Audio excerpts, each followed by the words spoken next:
Hello, America. Welcome to Happy Hour with Maestro Tim. I am Maestro Tim, and I'm not going to lie, we've started without you. And my guest and I, Sean Ulmer, Executive Director of the Cedar Rapids Museum of Art, well, we've been hitting it pretty hard already, and you should have seen the show before we've even begun. But now that we're live on air, we have to behave. But we'll start with this toast, and thank you for joining me.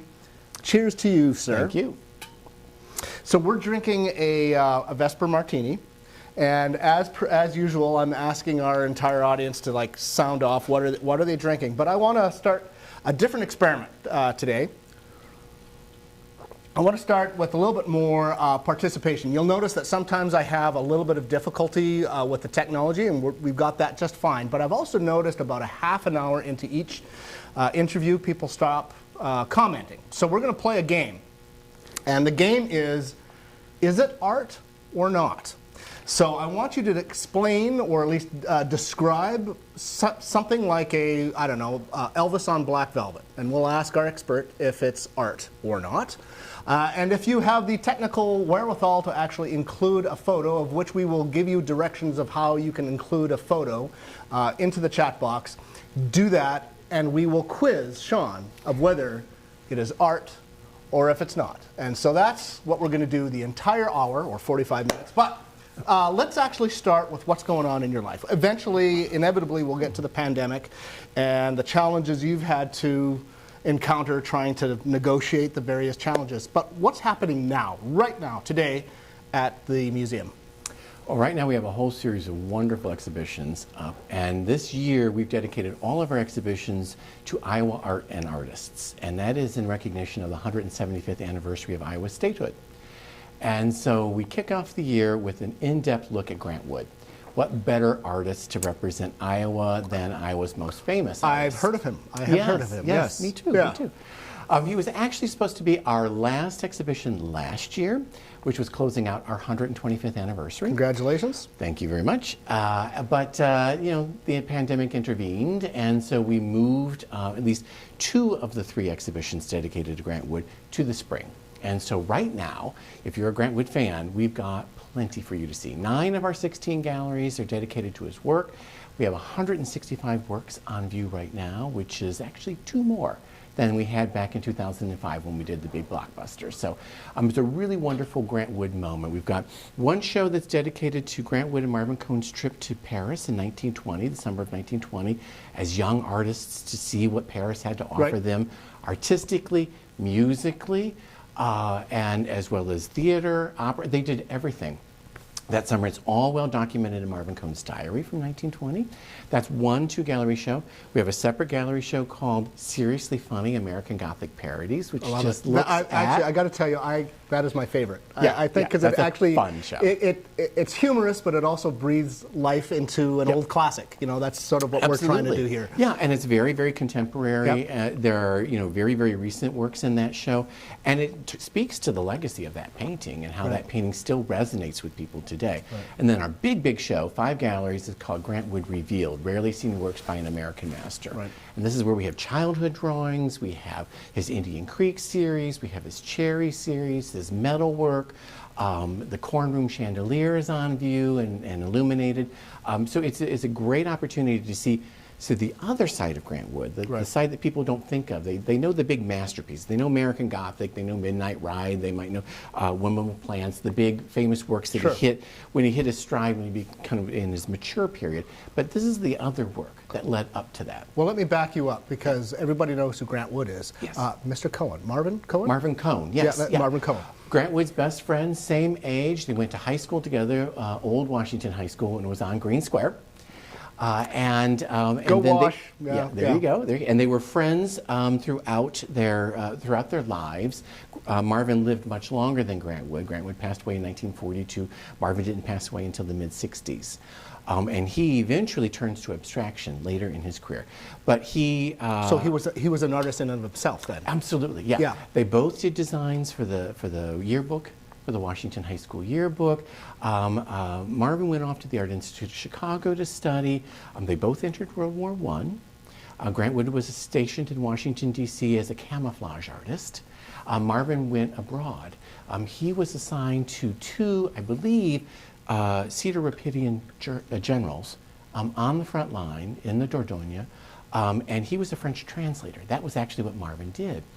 And then when the war ended, the American GIs couldn't all be brought back at the same time.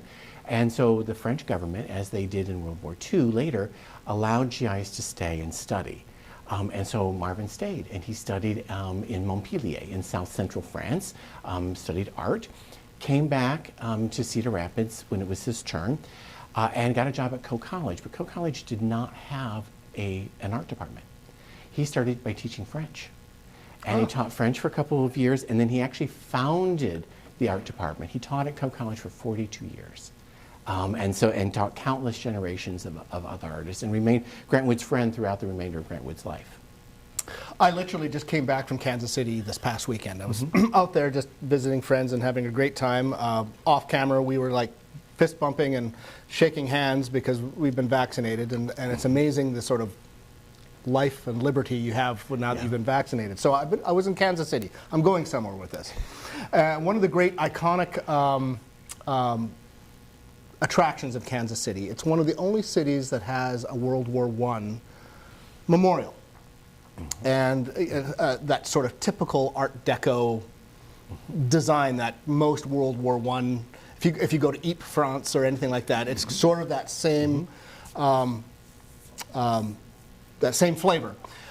So, and in the 1920s, King Tut's tomb was discovered. And so Egyptomania. Yeah, exactly, Egyptomania. So first of all, I'm going to ask you two questions. How much did that discovery influence the Art Deco movement? And more specifically, would you include the works of Grant Wood in his painting style? Okay, I'll answer the second question first. Sure. There are certain works in Grant Wood's oeuvre that are sort of inspired by Deco. Right. But I think also there are traces of his original arts and crafts movement. I think there's a strong relationship between arts and crafts and Art Deco. Not everyone would agree, but I see that there's a relationship between the two. And so when we look at Grant Let me stop you there. Define arts and crafts. Arts and crafts is that late 19th century movement that began primarily in England, but then spread to the continent and to the United States, that really believed that everything around somebody should be beautiful. Right. So if you had a matchstick holder, it should be a thing of beauty. Right. So your whole house, the wallpapers, the carpets, the draperies, everything in the house was supposed to be beautiful. And it was largely inspired, out of mostly nature. Was the ultimate source. So artists like Rennie McIntosh, for example, who people might know, was a great proponent of this, and it found, and Tiffany, early Tiffany, was a great proponent of this. And so you see that where you surround yourself, even the most common thing like this glass would have been designed to be an object of beauty. Something special about it. Yes, absolutely, because life is too short to not be surrounded by beauty at all times, right? And so you see that, and I feel that same essence in Art Deco. But I think Art Deco, of course, is later, and it's inspired by other things. That we've been through World War I at this point, and we've come out victorious. And in the process, we have become very industrialized in a way that was different than the Industrial Revolution. And as a result, I think a lot of Art Deco is inspired by streamline design, which comes out of, I think, a lot of manufacturing and mechanical advances that had happened in the course of World War I. You don't see that directly in Grant Wood, but you see it in certain figures and certain painting styles that he uses in the 20s. You do see that. He's still largely under the sway of American Impressionism. So it's hard to do both, but you do see it in some of his work. And I forget what the first question was now. But. Well, how much did the Egyptians really, or the rediscover of Egyptian art influence Art Deco, and then by extension Grant Wood? Because I just noticed that there's a lot of paintings of that era, especially Russian Soviet paintings that are very mechanized, very. But there's even though Grant Wood is agricultural in many ways. There's a similarity of style, I would, from a layperson's point of view. So anyway, I think so. I think Egyptomania certainly was influential on Art Deco. and then by extension into Grant Wood and others. You see it in Marvin Cohn too, his best friend, who when he came back initially from Europe, he was largely a designer. And you see it a lot more in graphic design than you see it in painting, because as a painter, Marvin Cohn and Grant Wood were largely impressionistic, right, which sort of flies in the face of that. This gets me to the next thing, because I'm going to see what our audience has suggested. Is it art or not? Because graphic design, is it art or not? I mean, I think the answer is yes, but I want to press you on the differences between graphic design and traditional art. Let's see here. Kathy Varney is laughing her ass off. Diana Nolan, her screen is blank, so hopefully that has changed. If it hasn't and you're still listening, it's intentional. So let's see. Randy Reynolds, he's drinking a gin gimlet. Good for him. Good. The video is back. Good to have you back, Diana. Let's see here. Looks like Facebook won't allow images posted to a live video. Okay, at least describe something like Elvis on Black Velvet, and we will determine with our expert if it is art or not. Okay. For example, Bailey, she put on a. Oh God, I've forgotten his name. What's his name? You got this. You asked me too quickly. He's the Zen guy on IPTV who used to talk about, let's put a happy little tree here. Let's put a happy little tree here. And our buddy... his name's... Ross. Bob Ross. Thank you. Yes. Thank you. We haven't totally lost it. Okay. Just blame it on the gin that we've been hitting before downbeat, if you will. I'll go with that. All right. Okay, I want to hear people's, could it be your can of soup? Could it be, you're much more creative than we are. So, come on, let's see what you think is creative or not, and what constitute art, which brings us to design. So, give me a sort of textbook description of what is design versus quote-unquote art, and can one and the other be the same? Well, I don't know if I can give you a textbook definition of the two, but I believe that design is really it's fundamental to all art. It's the basis for it. I mean, there's a lot of art schools out there that don't even teach drawing anymore, right? And drawing is really the foundation to everything. To even video art begins really at its nexus. Its foundation is. Can I stop you there? Yes, you may. So years back, we had Branford Marsalis, and his handler was a former graphic artist for Disney. Oh, perfect. And he was lamenting the fact that 3D animation has become all the rage. And in fact, all the great blockbusters of the last 20 years have been Pixar, whatever. But they're all using the same program. And so they all look the same. And he was like, what's the point if you're relying on a computer simulation rather than the hand. Now Disney also has its particular style. So, but we're also talking between graphic design and art a particular style, are we not? Or at least a world view of imagery. Well, I mean, I think the styles can range greatly in both. Sure. Yeah. But I think that it is sort of a different lane. Completely. And I do think that graphic design, whether that's something that comes out in the form of a poster or whether it's design more broadly. I mean, think of the Guggenheim Museum doing an exhibition of motorcycle design. Right. Right. I mean, and there's been exhibitions on automobile design, and it's not just drawings on paper, which is the more traditional form that people would expect in a museum. It's the actual motorcycle, right, or the actual automobile. How did that come into reality? Those are design-based exhibitions that I think have every right to be in a museum. I mean, if we could drive cars into our museum, that could be an option, but alas, we cannot. Right. But we do different kind of design exhibitions that are along those same lines. We just can't do the full-fledged motorcycle or automobile kind of design. Right. But we very much believe that design is an important art form because it is related to so many other art forms, and it gives structure to so many other art forms. My favorite television series, and I will.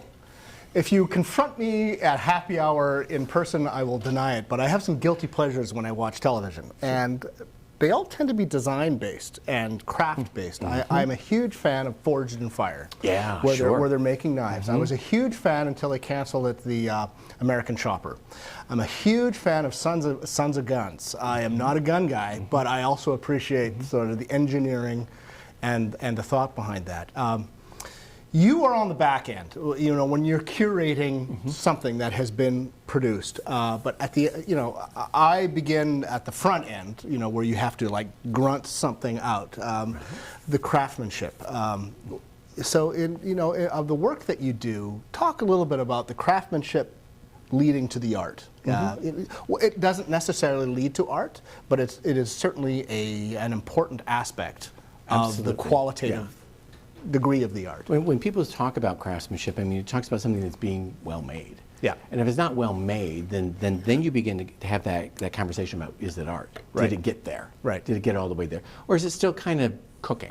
Right. Is it still baking a little bit? Right. So we very much believe in process. And so, for example, if you go to the museum and you look at the Lazansky galleries, we always have a series of prints at various states leading up to the final print. Right. That's very important to us because it tells the story about how something Yes. is created. You can see the artist actually working even though they're not there physically working. Right. But you can see how they're making choices, how they're deleting certain things and adding other things. That's fascinating. It's fascinating to us, and we find that it's really fascinating to the people who come to the museum because they want Process. It's not, they want to understand the process. It's not so much, it's a bit of pulling back the curtain. You know, because so often you're presented with the final product and you're like, well, how did they get there? Right. Right? And that's a perfectly legitimate question. Museums frequently don't go there. Right. You know, they've got limited wall space. For us, we prioritize that. We Right. want to make sure that that's part of, we can't always tell that story, but we want to make sure that that story is partially told in the museum setting because people need to know that. Because when you see a final work, you don't realize, and it's true in music as well, right. the millions, literally sometimes millions, of choices that are made by the creator in coming up to that final piece. I mean, if you're talking about a symphony, how many choices has the composer made Right. in order to create that piece? You know, what you see is the final product, and if it's done right, it feels effortless. Oh, it's perfect. It was Yes. so logical. It's inevitable. Exactly, Yeah. exactly. Which is why I'm not and a I think we painter. get Yeah. lulled into submission when we look at the final product every Right. time that, oh, they're just pumping these things out, you know. Right. And people want to know, how long did this take? You know, as if the amount of time it took is somehow a measure, an appropriate measure of how worthy it is. And truth be told, some works don't take a long time, others take years. Right. You know, and you don't know when you embark how long it's going to take as a creator. Right. And so, you know, we want to, even though people see the final product, we want them to know that there was a lot that oftentimes went into the creation of that product. Right. And we're just enjoying the final product. So I'm going to go back to our chat room to see if our viewing audience have actually done their homework. And when we get back, I want to talk about tells. Meaning, for a Beethoven symphony, there are certain things that he does, you say, that's Beethoven. Okay. I mean, there are certain, like, for lack of a better word, cliches that they go to time and time again, but in different contexts that still creates great art. You know, you can use the same technique in different contexts and still create great art. So that's the one thing. And the other thing I'm going to talk about is the extent and the nature of your collection of Grant Wood, because obviously he's the homeboy hero, and I would love to know how much of his collection is here and how much of it is like elsewhere. So let's see what we got going on here. Let's see here. Andy Warhol as Diana Nolan. We were just talking about him prior to the going line. Andy Warhol found art in a can of soup. That is absolutely true, but also cowardly of you, Diana. I want you to actually say, what do you think of this? It could be like your basket of dirty laundry. Okay, come on, let's bring it on here. Kathy Varney says, graphic design is art. My daughter has a degree in it from Iowa and would say yes. And I would say absolutely is yes. I mean, sort of even iconography of logos and stuff like that. Yeah. I mean, that is you can tell when your grandmother has done it or whether you've hired a professional to have done it. And logos can go bad. Oh yeah. Oh, they can go terribly. I'll tell you a story offline of one that's gone poorly. Dick Manette says, "Could you talk about American Gothic parodies?" We'll get that because I want to talk a little bit more about your collection. Susan Anderson says, "Art elicits an emotional response." You know, absolutely, and I also think language, spoken language, is limiting because we are in the sphere of the emotion. You know, what can't be articulated, and usually it's either emotional extremes. I mean, you know, when the world, when you look at art inspired by World War II, it took 30 years for that to come out. I mean, and so, but that not necessarily just grief, but also of joy, of immense. Immense emotional expression takes time for it to actually reveal itself, I think, in artistic movements. Let's see here. Is this art? Let's see what we got here. Okay. Well, so we have this flying piece. Is it a helicopter or is it just a drone? But I think it's a helicopter. Looks like a helicopter. I will show you this. Is that art? Sure. Is that art? They're Absolutely. hanging it up for being you know what that is? That is a helicopter. It really is. And I believe it's hanging in one of the 2 or 3 story spaces at the Museum of Modern Art in New York. Okay. I think you have a kind of a view back out through those windows there. And it is part of their design collection. And so, like we were referencing earlier with the motorcycle and automobile shows, it is included in MoMA's collection because it is a quintessential example of design of a particular product. In that case, inspired by World War II. And in the context of all the other pieces in that display, it makes sense. As an isolated piece, it looks just like a helicopter, but it really does. It has great lines about it, and if you think about the creation of art or music as being sort of a human-driven exploration of some sort of form of expression, I think that you have that in that helicopter as well. Renate Bernstein says, "Book illustrations are inspiring to me." Oh yes, okay. Absolutely. Let me actually broaden it. Okay, so book illustrations, comic books, even graphic novels. Yep. Absolutely. I mean, in fact, we were just considering a graphic novel exhibition. I don't think we're going to go there, not this particular exhibition, but it certainly is on our wish list. We have many times done children's book illustration, and we consider that an art form. And we've done several exhibitions from that, some from the Zerzanic collection at the Cedar Rapids Public Library, but then we've also done Brian Selznick's book illustration that he did, that great Hugo book that became a movie that won an Academy Award, and we've done pop-up books, which is both art and engineering. Yeah, both. Yeah. What's the paper art where you fold? Like origami? Yeah. And so we do very much believe in book illustration as an art form as well. And that can take many different forms. I mean, book illustration has been around for a very, very long time. I mean, if you think of some of the earliest woodblock prints that were made in the late 15th century, many of them had been made actually for books. Right. And we see them now in isolation, divorced from their text today, but originally they were there to accompany text. And so earliest printmaking, really, I mean, when we talk about sort of more modern printmaking from the 15th century forward, is oftentimes related to books. And so yeah, book imagery is fantastic, and and that changes. It changes with the style and the times. In the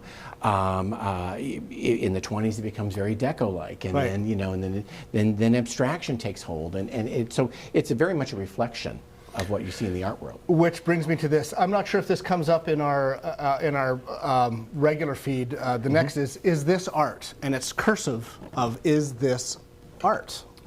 Yes. So that is a very interesting, and actually, Darren, you're going to have to help me get out of this, because last time I got out of something, I completely shut down our website.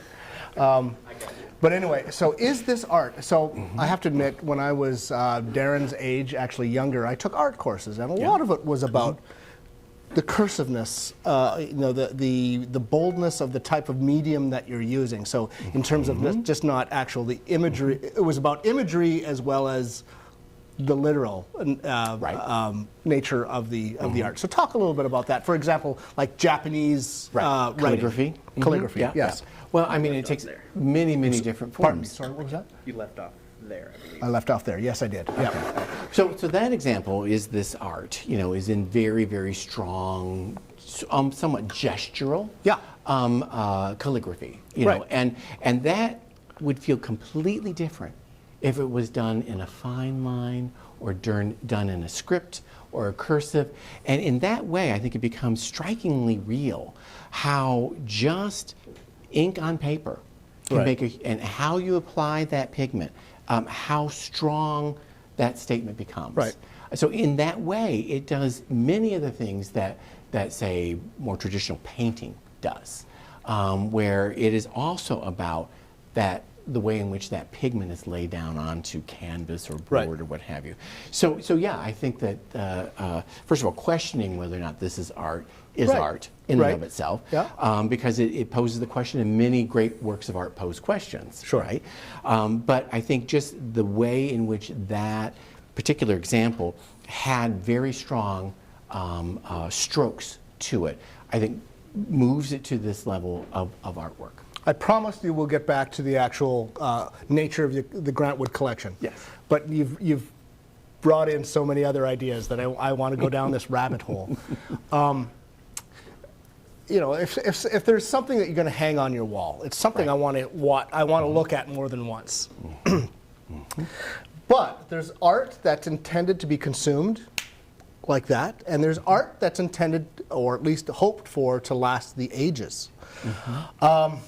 How would you make that distinction if you can? And are there movements in arts that it's designed to be transitory and then gone? Oh, sure. Yeah. As opposed to something like you want this to last 100 years or so? Well, yes. There's both. And it depends on how you define transitory and gone. I mean, there's performance art. Yeah. It's something that is to be experienced. Right. Now, you might say on the one level that it's here and it's gone.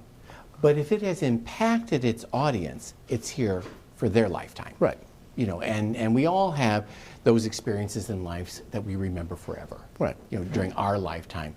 And maybe even transfer to the next generation, but through verbal cues instead. So there are certain kinds of art that are meant to be transitory.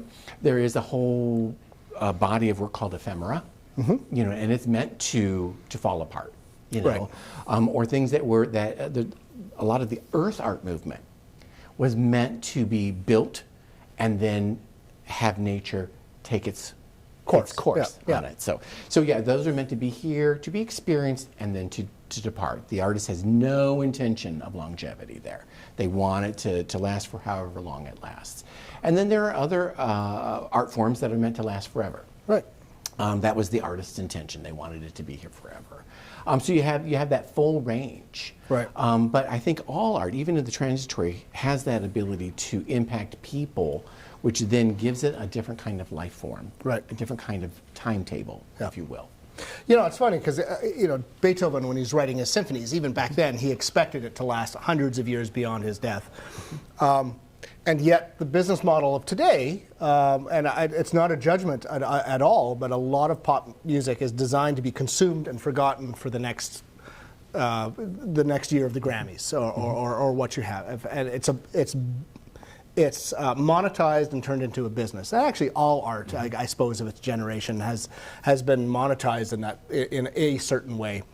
But I would love to. I love your take on the desire for what makes exceptionalism. And I will make this analogy. This is totally my personal bias. I look at the music of Bernstein. Bernstein has been celebrated as one of the great conductors and one of the great composers of the 20th century, and I think rightly so. And I find that Bernstein, when he's trying to be an artist, when he's trying to create something to last the ages, not so good, in my view. But when he's trying to write great Broadway, it turns into art. Yeah. So talk a little bit about the intent of the artist and how that can either help their art or not, or maybe transcend their intentions. Absolutely. Well, I mean, you know, I talk to artists all the time, and when they are trying, you know, when their premise is to do something that's going to last, you know, through the ages, it's an enormous pressure. Yes. Yeah. And the results are oftentimes not what they hope for. Right. You know, what I always say to artists is, make sure it's authentic. Make sure it comes from a place deep inside of yourself. Right. Because if it's not authentic, your viewers will see that. Right. And they will know the difference. And they're going to gravitate towards the authentic in every case. If you're just creating work to chunk it out there, to sell it, to make a living, I mean, everyone has to make a living. Absolutely. I get that. Yeah. But, you know, but with artwork, it tends to stay around. Yeah. Okay, if it's made properly, it tends It'll to stay stick around. Yeah. So it's not here and gone. Attaboy, Darren! You hear that, ladies and is this the camera? Attaboy, Darren. Now that's the spirit. I want everybody to pour themselves another drink, and I've also noticed that you've been slacking off on what makes art. You know, people are kind of shying away because they don't want to say, "Hey, are my socks on the floor art?" Come on, people, dig deep. Sorry, No, that's perfectly fine. So if it comes from an authentic place, it generally will work. And so I think that goes to your question about intention. Right. You know, what is the intent? And I think most artists are compelled to create. You know, yes, they have bills to pay. They have a mortgage. They have electricity bills to pay, and all of that, and that's important. But with artists, and I've spoken to some about this, they want to be very careful to not put something out there that they are 3 years from now going to look at and think, that wasn't, you know. Now, artists evolve. They grow. They get better. You know, they learn from their past work and they create better work. But sometimes, you know, things go out unfinished, for lack of a better word. Sure. You know, they thought it was finished, but then, you know, now with 3 years hindsight, they look at it and they say, if I could get that back, I would rework it. Right. I would work it again, you know. So with the visual arts, that is your cross, if you will, to bear, is that once you let it go, it's done. It's out there. Yeah, you can't usually get it back and rework it, because usually the owner does not want you to do that. Right. They're content, you know, with it. They liked it as it was, and it's fine to grow as an artist, of course. Right. Of course. We hope that. I mean, if you just do one thing over and over again, people will not. By the way, is he on camera? Is he on camera? Is that? Give that man a raise. He's getting us another cocktail, and you're not drinking fast enough. Because I'm sorry. You know, the more we drink, I'm talking to him. The Go more ahead, we top me drink, up. Yeah, the thank you. smarter we are. Yeah, that's right. It's just the law of gravity. Is that how it works? Okay. Yeah. So I think that goes to your question of intent. Yeah. But also the question of longevity. Yeah. You know, I mean, certainly, you know, I'm sure that was true in music too. Right. You know, where someone created and knew that it would be around for a very long time. Right. And it needed to be right. A question I ask of visual artists that they are really cagey to answer is, when are you done? Yeah. You know, when do you let it go? Great question. And so I'll give you an example in classical music. You know, Beethoven would work on a piece for years until he got it right. Brahms, there's a better example. Schumann was a person who came up with great ideas and great symphonies, but would not let them go. And so Schumann is often criticized for over-orchestrating things because he just would not let it go. Schumann. And I do, too. And there is a possibility that an earlier version of your work could have been better. Yeah. We always think that the more time you put in it, you know, where is that point of diminishing returns or reversal of returns of what you're working on? And I don't know what the answer to that is. Well, I think it depends Yeah. on each person. I mean, I think when it comes to artists, visual artists, it really depends. I have seen artists go too far. Yeah. There's just too much in there. It's too busy. It's too far. And I have spoken to artists like, okay, is this done? Oh no, I need to rework it. I said, no, it's done. Yeah. Sometimes you need to have that external influence that says, no, this is perfect. Yeah. Don't touch it, Yeah. because it's going to go bad. Right. Right. And sometimes you need that external. I mean, obviously, as the artist, you're too close. Yeah. You're too close. You don't have that clarity of vision. Although, arguing the other side, as an artist, you know what you're capable of, and you know if I just could do just a little bit more, it would be better. Right. You know. But all artists I've spoken to have been in that situation where they felt they've done. We have to applaud that. No, yes, there's more on the way. That's all right. All right. So you have to hit that happy medium, and you don't know until you're there. Right. You just don't know until you're there, and sometimes you do go too far as an artist, and then sometimes it's also not far enough. I think what really determines the genius from the very gifted layperson is sometimes it's not just when to stop. It's when the idea that's in your mind is not for that piece of work, and it's for some other work. I mean, absolutely. there are a ton of pieces. I use Beethoven as an example. Copeland, we did a ballet a long time ago, Appalachian Spring, which has been distilled into his best ideas. But the actual original ballet is kind of this sprawling thing, and it's filled with ideas that later ended up in other works. I mean, so talk a little bit about tells, is like I like to say. I mean, there's shorthand, or at least repeating motifs that artists come to that show up in every one of their works, but is probably more prominent in one work than the next. I mean, because they were smart enough to realize, oh my God, I've got this great idea, but it's not for this piece. Right. Here we go. We'll take a pause. Thank you, sir. You're welcome. Yeah, that's right. I'll make sure Jeff tells you. I'll tell Jeff you need a raise. Okay. Yeah. Which means you need to give more to the arts. Okay. All right. Of course. All right. All right. Just making sure everybody's on the same page. Oh, by the way, I got to tell you, Renate Bernstein, yes to graphic novels.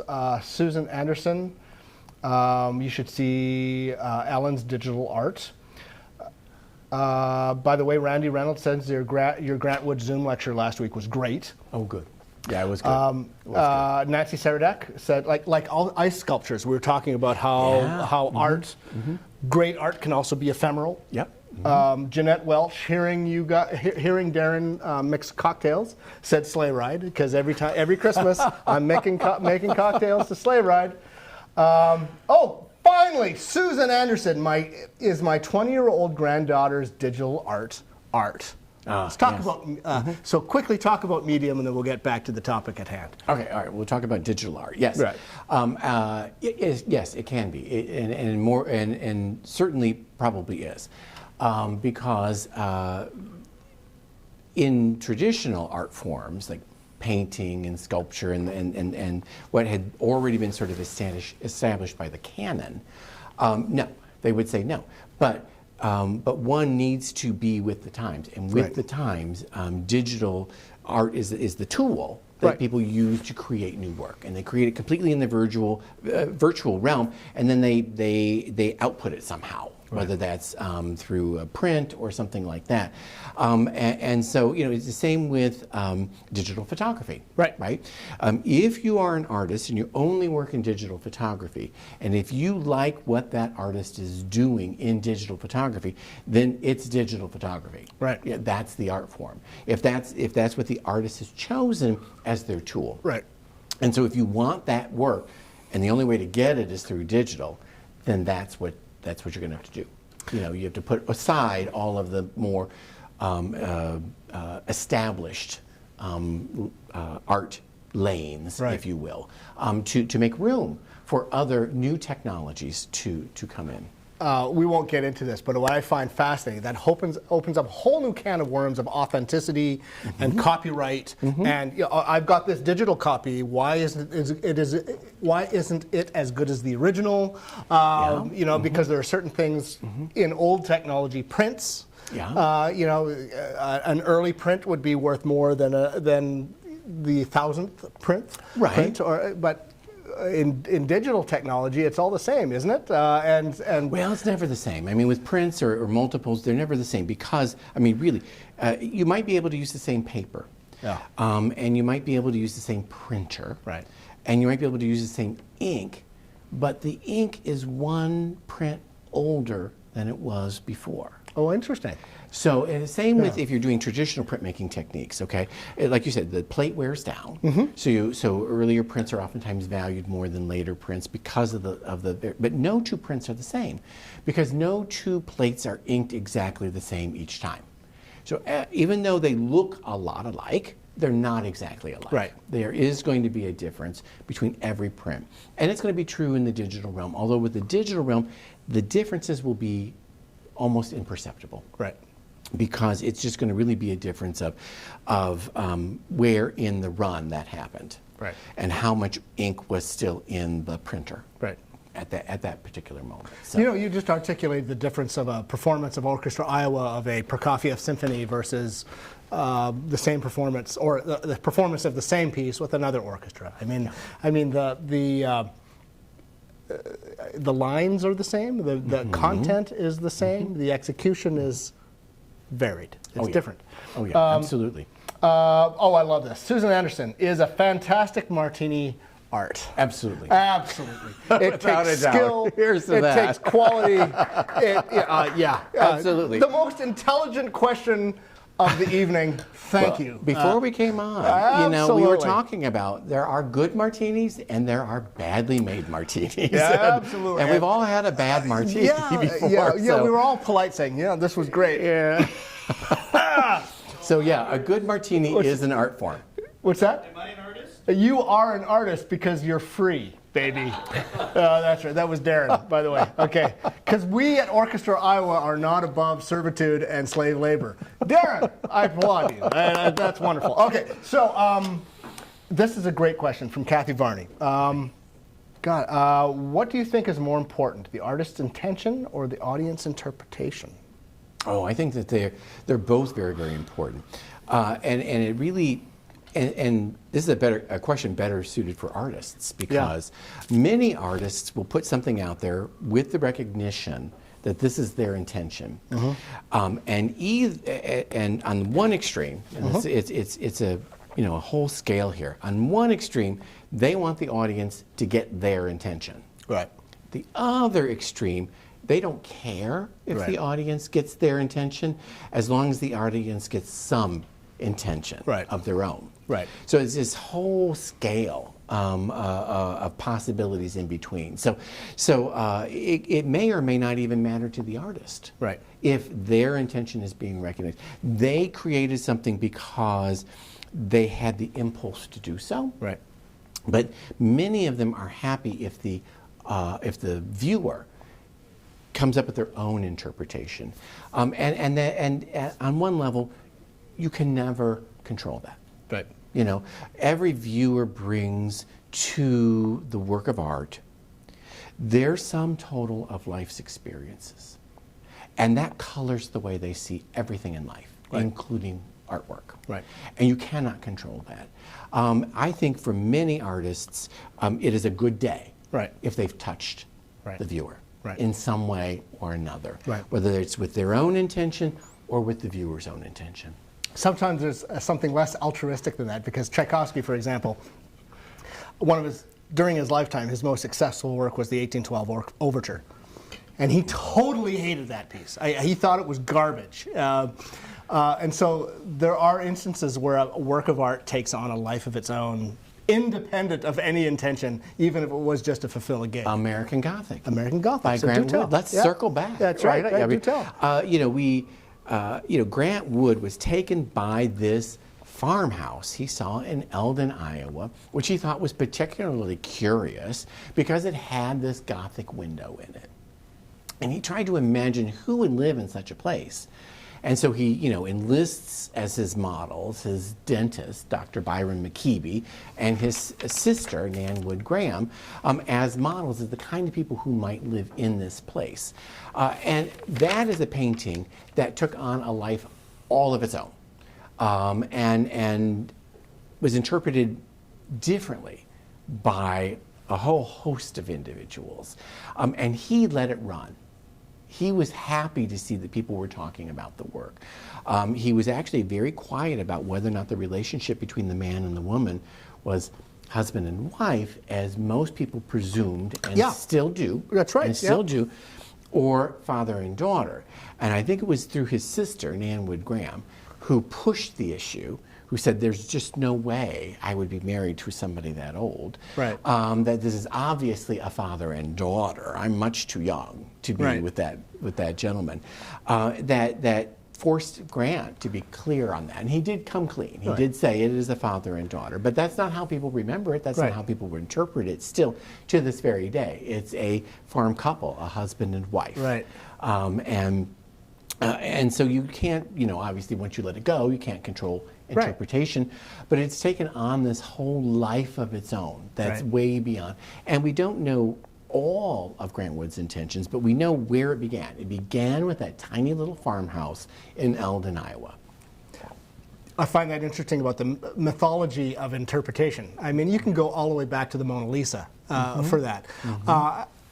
But that's not necessarily a metric for brilliance. I mean, that seems to me more that what happens to the history of the work of art after the fact, or is it? I mean, do some artists say, "I'm going to come out and just mess with you, and here's what I'm going to do"? Yes, there are artists who do that, but I don't think they're going to achieve that level of fame that Grant Wood did. Yeah. American Gothic is the most famous American painting of all time. Yeah. Okay, it is second only to the Mona Lisa. Right? And you can understand why both of those paintings are the most parodied paintings of all time. They resonate with humankind. I don't think Grant Wood set out to make such an iconic piece. Right. I think he wanted to, and he did it in very short order. It was very quick painting for him because that particular painting style takes a lot of time. He saw this house, I believe in the summer of 1930, and submitted that painting in the fall of 1930 to the annual exhibition of the Art Institute of Chicago. So it was very, very quickly produced, which was very hard to do in his new style. I think he wanted to create this image that was on one level enigmatic, and I think it is that enigmatic quality that resonates with people, because I think they're trying to figure out what's going on here. Is this is more than just a portrait of a man and a woman in front of a house. There's something else going on here. And it intrigues people in a way that other paintings haven't. And so they've used it as a foundation for parody. Right.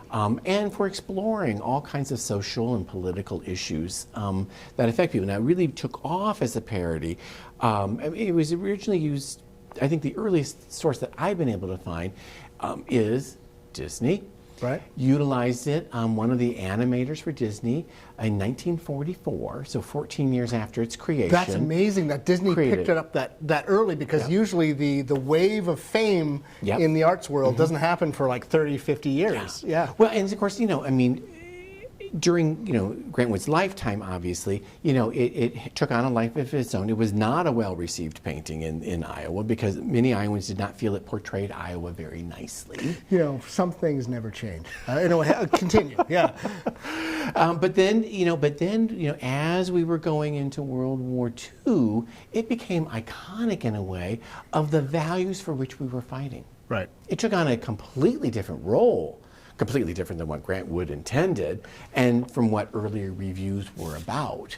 And then by 1944, Disney's picked it up. There's Donald Duck and Daisy Duck are the two proponents there. And then it's used somewhat for parody, but it's really the 60s where it begins to take off, when we have this moment of social and political unrest in the country, and they see this as a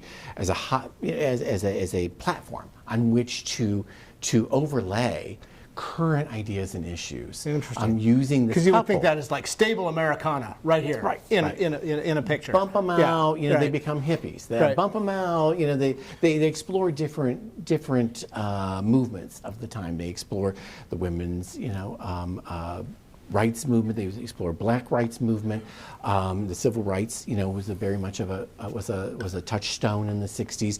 And so they found in Grant Wood that, in the American Gothic specifically, that platform on which to alter Right. that work. And I think that Grant Wood would have liked that. Yeah. He had a great sense of humor.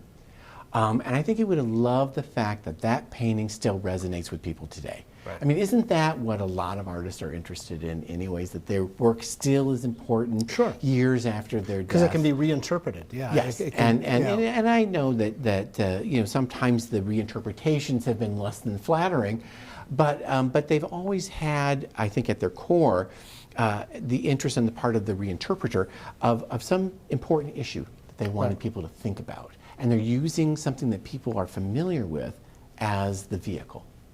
So I want to end our discussion with one last question. Let's see what's going on in the chat room first. Diana Nolan is asking if Etch-a-Sketch is art. It can be, yes, it can be, absolutely. I have absolutely, seen yeah. gorgeous Etch-a-Sketch compositions that are, some of them are derivative of artwork that exists outside the Yeah. Etch-a-Sketch world, but others are created within Etch-a-Sketch. And if somebody knows how to manipulate that, they are an artist. Okay, so let me end with this, and that's the nature of your collection.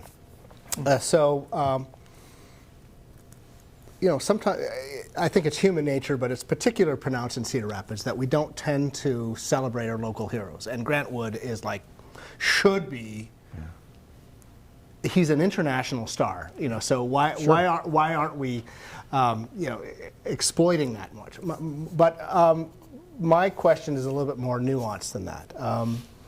So if you think of Mahler, the music of Mahler, Mm-hmm. the greatest collection of the music of Mahler and its originals are in Vienna. Sure. You think of Bach, the greatest collection of its originals are in Leipzig. You think of Tchaikovsky, the greatest collection is in St. Petersburg. So what is the nature of our collection of Grant Wood? Is it the majority that lives here, or what is it? And would it be, if you had the donors, mm-hmm. would you like to make Cedar Rapids the repository of the greatest collection of Grant Wood? Yeah, we already are. We have 289 works by Grant Wood, and more are still coming. So I just picked Private up one. donation. Yep, private donations, and that is the nature of our collection of Grant Wood. Sure, we purchased Woman with Plants in 1931, 2 years after it was created, but the bulk of our collection comes from Cedar Rapidians who rightfully value the work of Grant Wood and have donated it to the Museum of Art. And I would say on the whole, 95 to 98% of our collection is donated to us, and that includes the Grant Wood collection. And so it reflects not just the creativity of Grant Wood from childhood to his last days in 1942, but it also reflects the largesse of this community and the fact that this community supported him.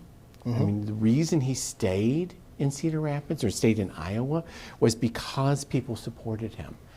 He was able to forge a career as an artist in Cedar Rapids because of the people in Cedar Rapids. Mm-hmm. They bought his work, they supported him, they nurtured him, they believed in art. They believed in art as being an important part of everyday life. They bought his work, they took it into their home, they enjoyed it, they bought another piece. Eventually those pieces have found their way now to the Cedar Rapids Museum of Art, and now we can share them with a broader public. Right. And we talk mostly about Grant Wood's abilities and creativity, but it is also a reflection of this community. Right. And in that way, it's very much a real testament. The strength of our collection is really the strength of this community's belief in needing to have an arts organization like the Cedar Rapids Museum of Art in its community.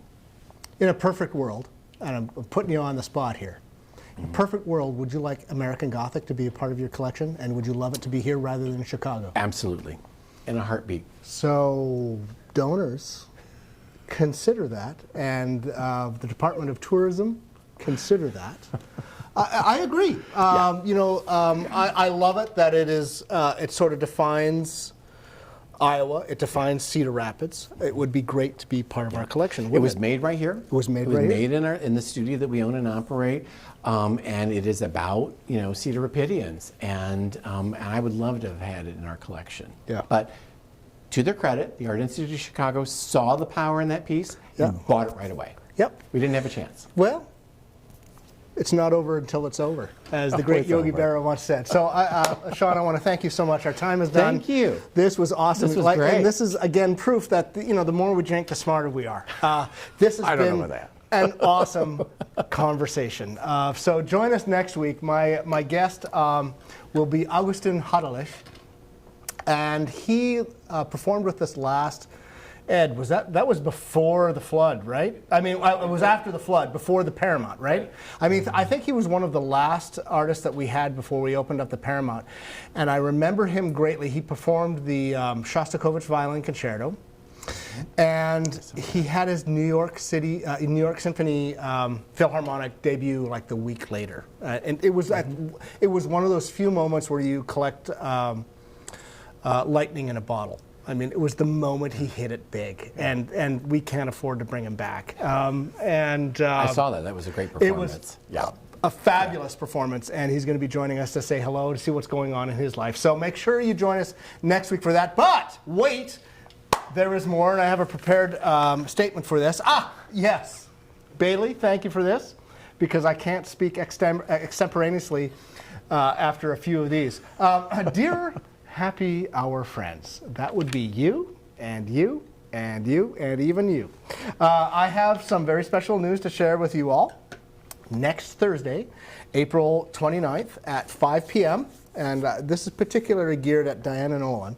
Right here on Facebook, I will have an exciting announcement to make about Orchestra Iowa's 2021-22 season. Yes, finally.